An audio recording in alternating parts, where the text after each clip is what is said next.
Assalamu alaikum habibati and welcome to another Arab Man React. It's Angelina Jordan Monday on the channel. Happy Monday! I hope you all have an absolutely fantastic week. And I hope we're starting it off in the right way. If it's your first time joining us for an Angelina video, we've pretty much dedicated every Monday to Angelina Jordan. And so today we're doing I'm a Fool to Want You, but this is a studio recording. I've actually done this. I can't remember what competition she was on. Was it AGT? But yeah, she was a lot tinier than she is in this video. This is a studio recording. And I said this in the last reaction. I've been looking for, footage of sound check, footage of rehearsals, studio recordings, things like that, because I think it's important for us to see the process, like behind the scenes, and point out anything interesting that comes up along the way. Anyway, all that said, let's just get this thing started. I love the little hairpiece.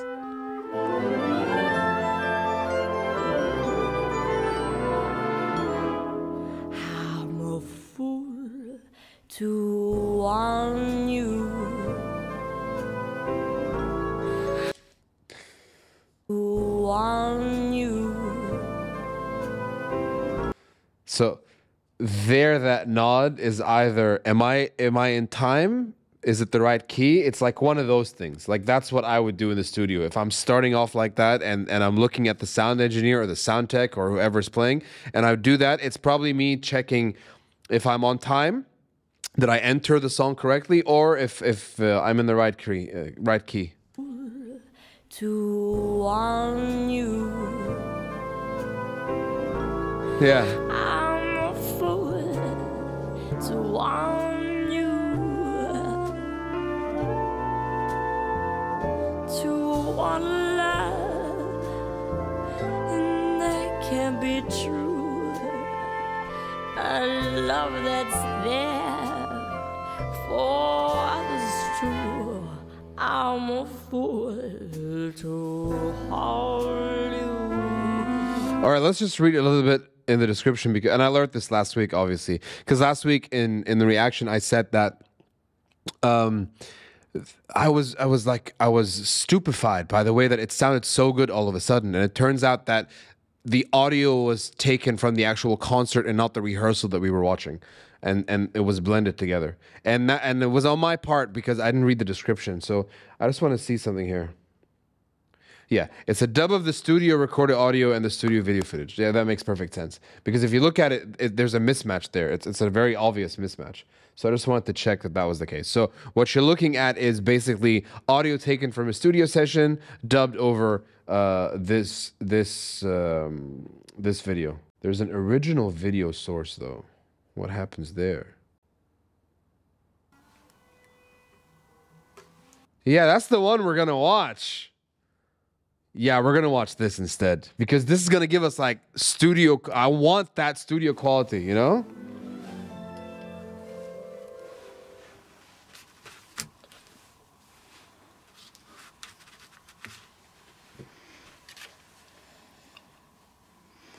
This looks like they're in the garage, by the way. Like that's the garage, and then you got like curtains hanging out just to dampen. Usually what you want to do is you want to put some soft touch materials around you when you're trying to record. Carpets do great. You want to put curtains, thick curtains will also do great. You just want, couches do great. You want to put soft materials, and thick materials all around you, and then that'll help with dampening the sound.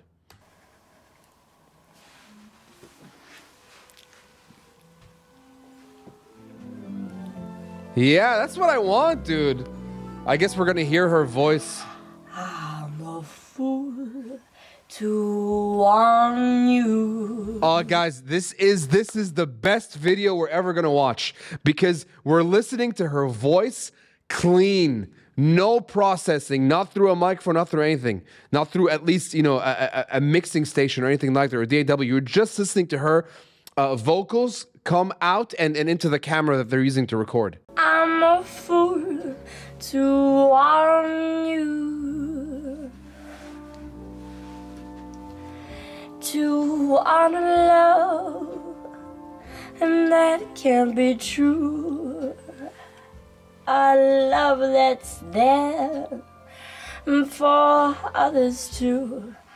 I'm a fool to hold you. You guys have no idea how impressive this is. We've heard her, you know, in live concerts, official videos, sessions, audio recordings, you know, studio recordings. But every time we've ever heard her, it's always one way or another, whether we like it or not, there's some processing over there. There's at least reverb, at least compression. Her voice is going through a specific electronic process, right? And it might be tiny and minute, but it's being mixed. It's being pre-mixed or post-mixed. No matter what, if you're watching her live on stage, her voice is going through the system. It's going through the mixer. It's being compressed. It's having effects added to it. And then it's coming back out through the speakers. And those speakers are amplifying her voice. That entire process is amplifying her voice. Whether it's even just a microphone into a laptop, right? That process is amplifying her voice. This is the only time, at least I think, or in memory, that I've heard her with zero amplification on her voice. And such a fool to hold you. And usually when you're doing that, when it's going, even me right now, I'm talking to this microphone, right? This is a Shure MV7. I've got it routed into the Shure MV7. Like, look, I'll show you. It's going through this, which is the official app that comes along with the microphone. And it comes with very basic compressions, right? I can literally change the tone of my voice. Like if I click on dark, it should right now change the tone of my voice. If I go to bright, it should also change the tone of my voice. Very minor things, right? But it's technically amplifying my voice. That's what it's doing. And I can even go into manual mode and do a bunch of things there. I can low cut, I can high cut, I can compress. We can do this. I can talk to you about that in a different time. But my point is right now, even though I'm talking through this simple microphone, my voice is not what you would hear if I was talking to you and I was right in front of you, right? It's amplified. It's being changed or adapted or made better, made worse. Call it what you want to call it. But there's some changes going on there. This is just her voice going through nothing. And it sounds so full. It sounds like you have all the textures, all that dynamic range. It's a full-bodied voice. It's insane. To seek a kiss and not mine alone. Unbelievable. To share a kiss that devil has known. Time and time again, I said I leave you. Time and time again, I went away. She's happy. She's so happy there. Time and time again, I went away.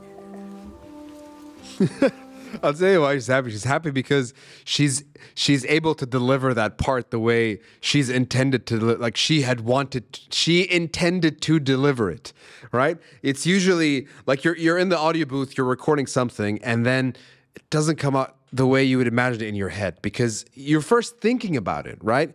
You might even be feeling it, but it's the idea is that it's in here. And I'm thinking about how I want it to sound and while I'm trying to go at it. And sometimes that doesn't happen. There's a mismatch, right? There's something not going on there in the connection. So I repeat it and I repeat it and I repeat it. And then eventually I'll actually get there, you know? If I don't and I fail, in post, they'll fix it up. They'll make you hit those notes the way you want it. But it's not just about hitting the notes. It's hitting the notes with the right intensity. It's hitting the notes with the right intention. And that's a very specific Angelina Jordan thing. Her incredible ability to not just hit notes, but hit them with the right intention, right? And she does that so phenomenally well. And that's really the thing that I think made me completely fall in love with the artist that she is her insane ability to do that at such a young age. Again, now went away. And she's still a kid about it, you know what I mean? But then come the time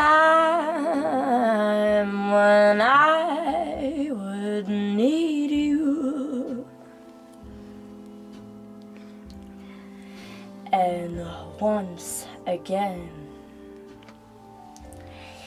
these words I have to say.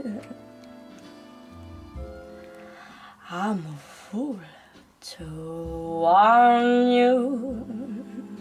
Arguably, singing low can be more difficult than singing in your mid-range or even your high range, because you have to have so much more control over what you're doing versus when fatahla, like you're open up and you're singing, you know what I mean? Like if you're going, ooh,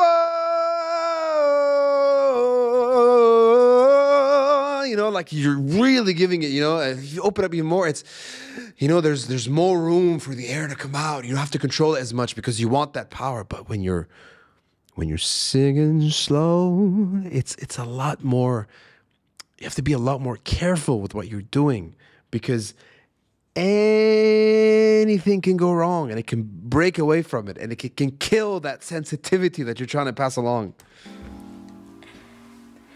Pity me, I need you.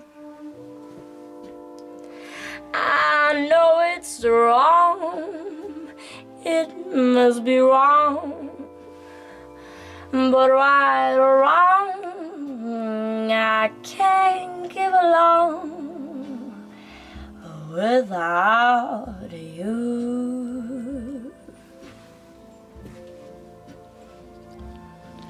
Like she's happy with how well she's doing, you know? I can't give it out without you.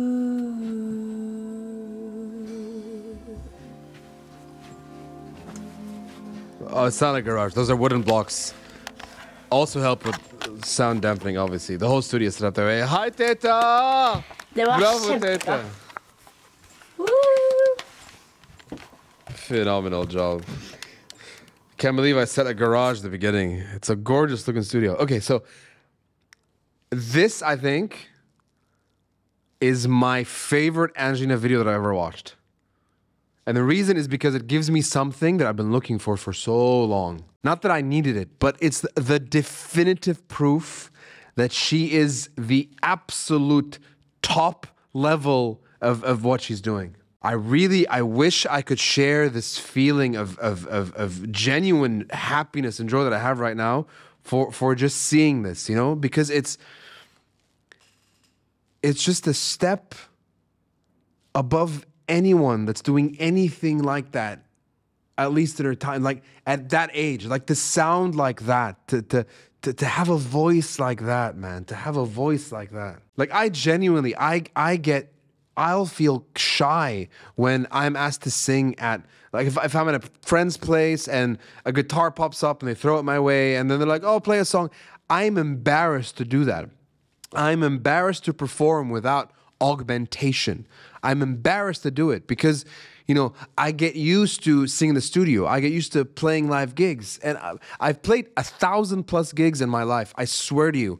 And I'm so in need of this augmentation that it terrifies me when I have to like perform without it, because I believe I sound like complete ass without it. And so to hear what she sounds like without any of that, like just her raw voice, man, her raw voice with nothing on it. I mean, I would say it even sounds worse than what it would sound like if you were standing right there, because it's going through the compressions and the encoding and decoding of the microphone of the camera or the phone that they're using to shoot, you know? It's Teta's phone, right? That's what they're using to film. So, but it just goes to show you what she sounds like in real life. Like if you were in that room with her singing, that's what she sounds like. And it's the greatest thing you've ever heard. This is my favorite Angelina video that I've ever watched. And I think that's going to be the title of this video. بحبكن كتير كتير كتير. Whoa. Enjoy the rest of your week. Have a great one. And I'll catch you in the next one. Salamat.